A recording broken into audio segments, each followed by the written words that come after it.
আপনারা দেখছেন SK media 24 ঘন্টা। গণতন্ত্রের চতুর্থ স্তম্ভ হলো সত্য সংবাদ পরিবেশন করা। ৭৮তম বর্ষপূর্তি ৭৯তম স্বাধীনতা দিবস পালন করল হিলফুল ফুজুল ইসলামিক সংগঠন। স্বাধীনতা সংগ্রামীদের সম্মান ও শ্রদ্ধা জ্ঞাপন করে পতাকা উত্তোলন করলেন হিলফুল ফুজুল ইসলামিক সংগঠনের সদস্যরা। আজকের এই অনুষ্ঠানে উপস্থিত ছিলেন সংগঠনের সদস্য মাওলানা আবু হোসেন সাহেব, মাওলানা বাচ্চা আলী আজগার সাহেব, মাওলানা আব্দুল আজিজ ও জুলফিকার মোল্লা সহ অন্যান্য নেতৃত্বগণ। এই অনুষ্ঠানে বক্তারা তাদের তেজস্ক্রিয় বক্তব্যের মাধ্যমে কেন্দ্রীয় সরকারের বিরুদ্ধে ওয়াকফ সংসদীয় বিল কালাকানুনের বিরুদ্ধে কিছু প্রশ্ন ছুড়ে দেয়। আমাদের বীর সংগ্রামীরা তাদের অস্তিত্ব ত্যাগ করে পরাধীন ভারতকে স্বাধীন মুক্ত করেন ব্রিটিশদের কাছ থেকে। দেশ মুক্ত হয়ে সংবিধান প্রদত্ত দেশ পরিচালনা করা হয়, কিন্তু বর্তমান কেন্দ্রীয় সরকার সংবিধান তুলে দিয়ে বিভিন্ন সম্প্রদায়ের ব্যক্তিগত জীবন ও ধর্মীয় বিষয়গুলিতে হস্তক্ষেপ করছেন। এটা অত্যন্ত নিন্দনীয় এবং গণতন্ত্রের লজ্জা। অবিলম্বে এই আইন প্রত্যাহার করতে হবে, না হলে জাতি ধর্ম বর্ণ নির্বিশেষে ভারতের প্রত্যেকটা নাগরিক কেন্দ্রীয় সরকারের বিরুদ্ধে আন্দোলন করবে। এই অনুষ্ঠানে 500টি ছোট চারা গাছ, 100 জন ছোট বাচ্চাদের পেন, খাতা, পেন্সিল ও মিষ্টি বিতরণের মাধ্যমে অনুষ্ঠানটি পালন। আপনারা দেখছেন এসকে মিডিয়া 24 ঘন্টা নিউজ চ্যানেলের সঙ্গে আমি সাগিরা খাতুন, সত্য সবার আগে আপনাদের সাথে। 15 আগস্ট স্বাধীনতা দিবস উদযাপনে সকলকে জানাই আন্তরিক শুভেচ্ছা ও প্রীতি ভালোবাসা।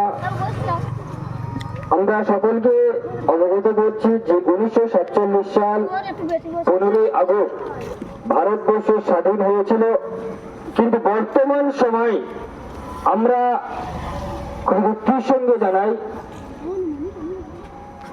যে ভারতবর্ষ কিন্তু আমরা স্বাধীন পেয়েছি, স্বাধীন ভারত পেয়েছি, স্বাধীন এই পশ্চিমবঙ্গ পেয়েছি, কিন্তু মানুষ স্বাধীনতা পায়নি। কারণ আমরা সকলে জানি যে এই স্বাধীনতা যখন ব্রিটিশদের হাত থেকে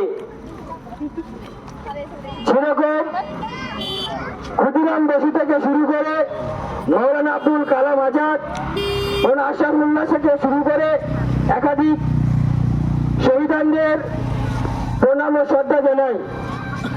কিন্তু প্রথমে আমি জানাই যে আজকের এই স্বাধীন দেশের, স্বাধীন ভারতের নাগরিক হয়ে মুসলমানদের উপরে যেভাবে অত্যাচারিত করছে সে কেন্দ্রের ফেসি সরকার যে আইনটা এনেছে, কালো কানুন, যে অকপ, সেটা হচ্ছে অকপ সংসদীয় বিল পাশ করেছে কেন্দ্র ফেসি সরকার। সে সরকারের বিরুদ্ধে আমাদের এই আন্দোলন, আমাদের এই প্রতিবাদ, আমাদের এই প্রতিরোধ চলবে। কেন ফেসি সরকার ভারতের সংবিধানের বিরুদ্ধে, আইনের বিরুদ্ধে কলম চালিয়েছে? কেননা এই ফেসি সরকার যে কালো কানুনটা এনেছে আমরা খুবই মর্মাহত। কেননা আমরা জানি যে এই সরকার, যে কেন্দ্রের সরকার যে বিলটা এনেছে সেটা হচ্ছে একটা সাংবিধানিকের বাইরে এবং সংবিধানকে অপমান করা হলো।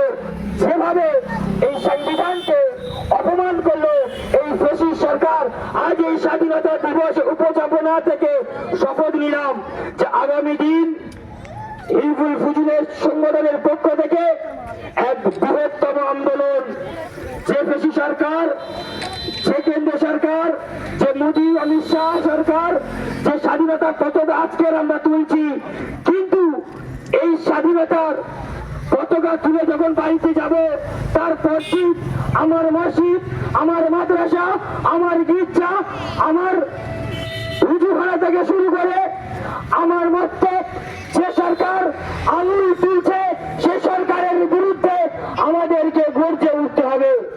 কেননা আমরা জানি যে সেই স্বাধীন দেশের স্বাধীন নাগরিক হয়ে আজ মুসলমান নির্যাতিত। আমি কোন অমুসলিম ভাইদেরকে অপমান করছি না, কেন এই অকপ সংসদীয় বিলের প্রত্যাহারের দাবিতে কিন্তু পার্লামেন্টে প্রায় 500 অধিকের সংসদ আছে, তার মধ্যে 100 অধিকের সংসদ প্রতিবাদ করেছে তারা অমুসলিম। কারণ আমরা কোনো অমুসলিমের বিরুদ্ধে নয়, আমরা কোনো হিন্দু ভাইদের বিরুদ্ধে নয়।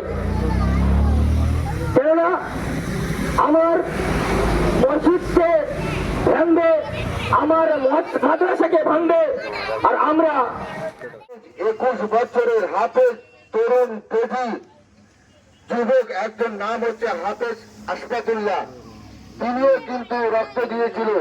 আমরা সকলেও জানি যে আমাদের দেশকে স্বাধীন করার জন্য ক্ষুদিরাম বসু যেমন শহীদ হয়েছিল, শুধু ওনার নামটা ইতিহাসে লিখে আছে, কিন্তু 21 বছরের যুবক হাফেজ আশফাকুল্লাহকে কিন্তু শহীদ মানে মঞ্চে চড়িয়েছিল। তাই আমি অনুরোধ করে বলবো, এই দেশ আমাদের দেশ, রাসূল পাক সাল্লাল্লাহু আলাইহি